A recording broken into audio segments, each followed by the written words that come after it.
Okay, let's do a thought experiment just for a moment. When I say the word science, what do you picture?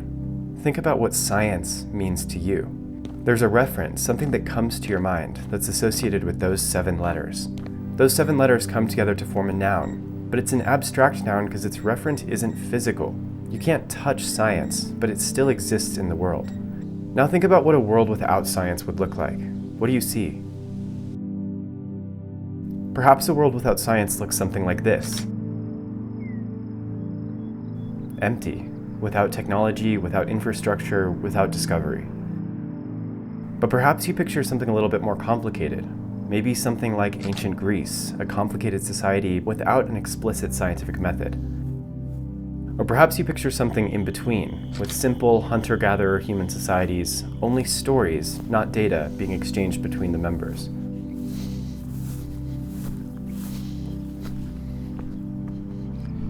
But it's not that simple.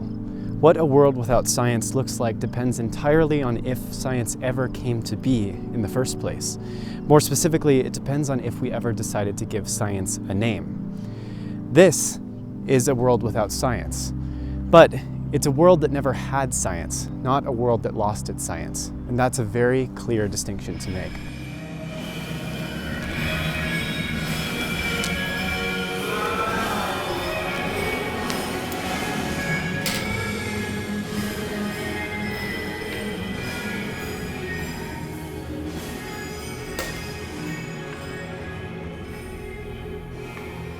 This is what the displacement of science looks like today.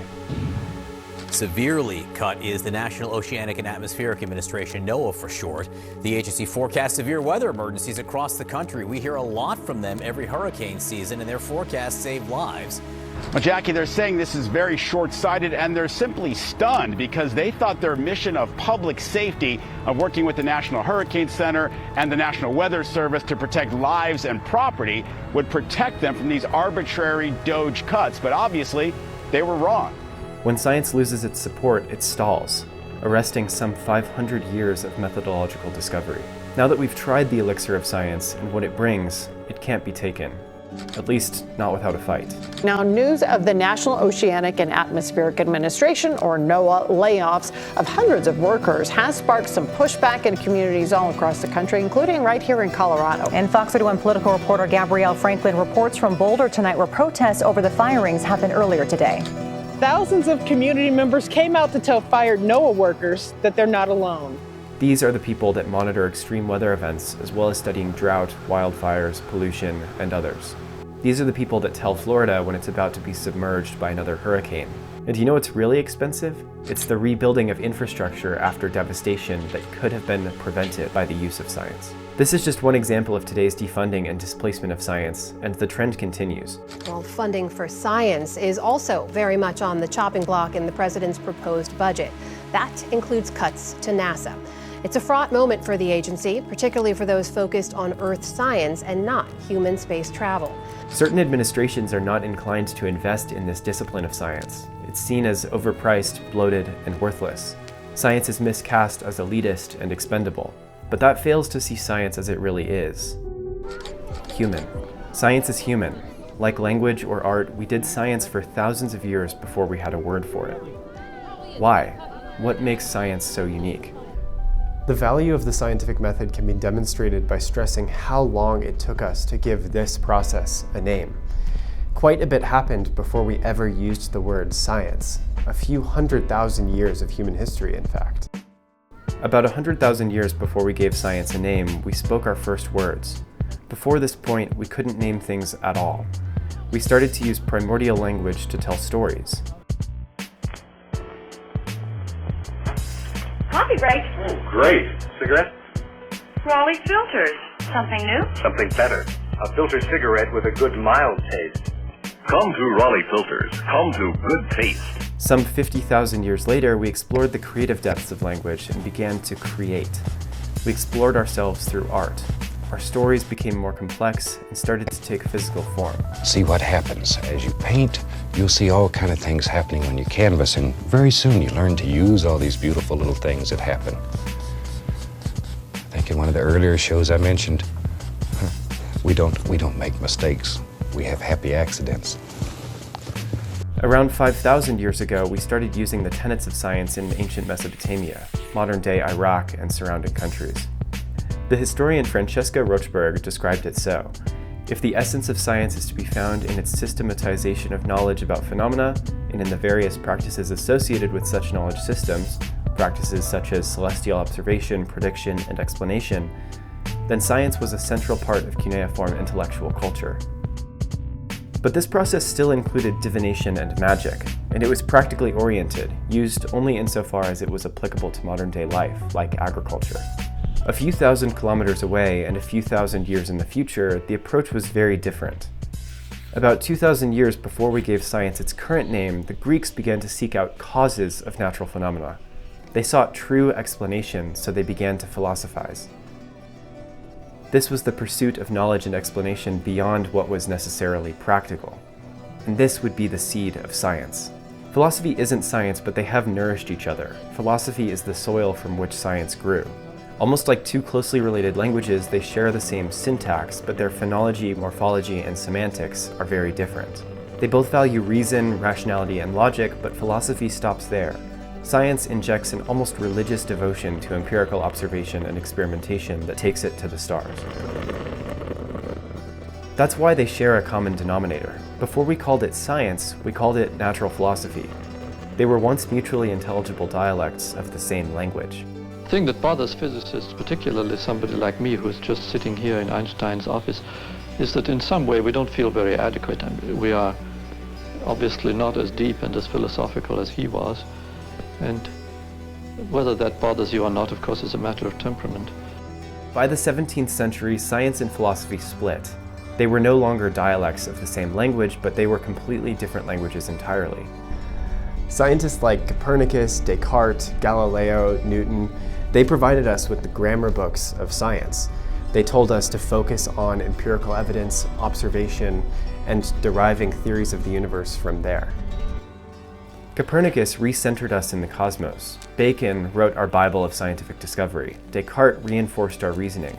Galileo systematized math, observation, and experiment. Kepler unlocked the motions of the heavens, and Newton unified the laws of the heavens with those of Earth. This was humanity formalizing something we've done from the beginning: observe, question, adapt, learn, know. Thus, this process had a new name: science, from the Latin scientia, meaning knowledge. Now we live in a world where scientist is a profession, one who spends their life observing, experimenting, hypothesizing, learning, and ultimately that's where their paycheck comes from. If we don't call ourselves scientists, then it's very easy to feel disconnected from that world. That's the power of a name. But in fact, we all observe, test, experiment, hypothesize, and learn every single day. It's just baked into our daily lives. So really, we are all scientists. Think about watching a baby learn how to walk. They observe the adults around them, how to balance, how to move. They hypothesize a theory of balance, falling into each step. And finally, they experiment. Like real scientists, they try, fail, learn, and try again. Even the infamous skateboarder tries, fails, learns. I'm out of practice. Oh my God. And tries again. Eventually, the skateboarder succeeds, or maybe they don't. The skateboarder is a scientist.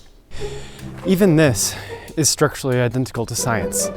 You're observing, trying, adapting, and eventually learning.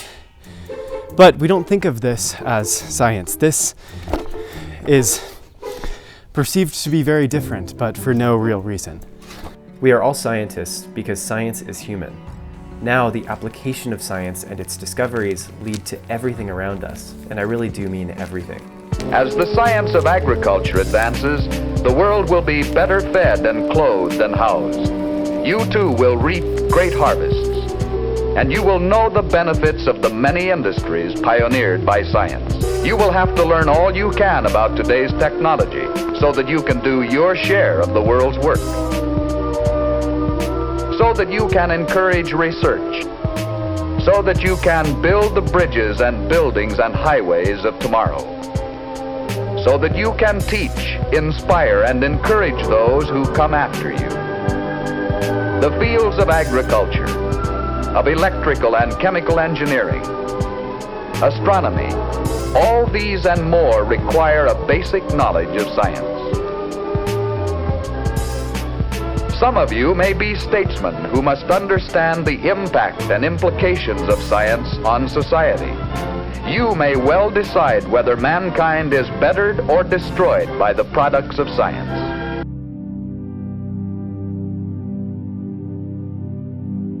We can't lose this. If science loses its name, we arrive at a world that has lost its science, not a world that never had it. Science is something that we all do by nature, and to go against it is therefore paradoxical. This anti-science rhetoric forgets that science is an immense investment for immeasurable future benefit. It's because of the history of the name of science that the loss of that name cannot be permitted in modern-day society. It's too devastating. We named science and built a world around it. We are a science-driven society. It is our engine, and every engine needs fuel. Without that fuel, it stalls and comes to a halt. Without funding, belief, and purpose, science cannot continue to help us as it has for the past 500-some years. Science is apolitical, but the defunding of science is fueled by political confusion. So, this is not a political issue, it's a philosophical one, fueled by a misunderstanding of the value of science. Without that proper understanding, we risk losing everything we've built. We risk a reversal of our discovery as a species. We risk forgetting the name, science. When we forget the name of science, we forget a part of ourselves. Our observation, our curiosity, our shared pursuit of knowledge for knowledge's sake. That is who we are. That is human. So once again, let's do another experiment. Picture a world in which science has a name, and in which science is valued above everything else. It's seen as a priceless resource, a priceless investment in our future. What will we discover about our world if we remember why we gave science a name?